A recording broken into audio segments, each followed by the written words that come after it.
Today is the 12th of July 2023 and we had an amazing trade, guys. Let me share with you how we analyze the pound dollar today.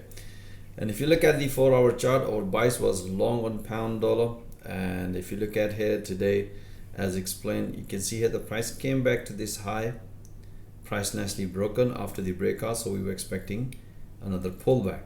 But we also had a counter short trade once the price developed this bearish engulfing candle. So we also had this short trade here, but we were waiting for the news, and that's basically news reverse. And then we also had a long, and explain my trade just keep taking a pullback. Let me share with you guys how we analyze the entries and exit in intraday. That was pretty straightforward. And if you look at here, previously you can see here this morning, that's the pretty straightforward. We are intraday traders, so based on the intraday price action, so this is what we're looking here. As explained, my trader, look for any pullback around, because the price has broken this previous low, and after this breakout, as explained, look for pullback, which price nicely developed this pullback. And even if the price broken this level, so we also had the short trade here as soon as the price hit this level. You can see here, that's what explained my trade. It's time to enjoy some profit. This was the counter trade here, and if you look at the counter trade, wasn't that impulsive.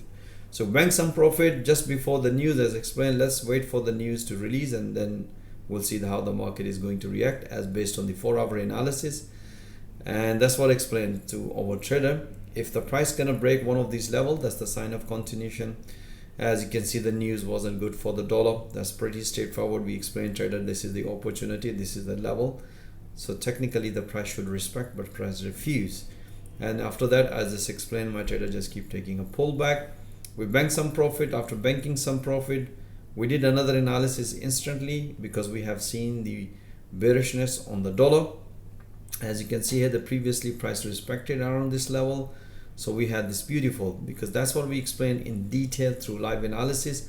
Price developed false breakout. That's another good sign, but we need a valid entry based on the momentum, based on this analysis. Price nicely broken as soon as the price hit to the fib channel, and that's what explained my trade. It's time to enjoy some profit. All right, guys, I hope you enjoyed this analysis, but if you want to see all that analysis in real time instead of review, most welcome. Join our fast growing trader community. Have a nice day, guys.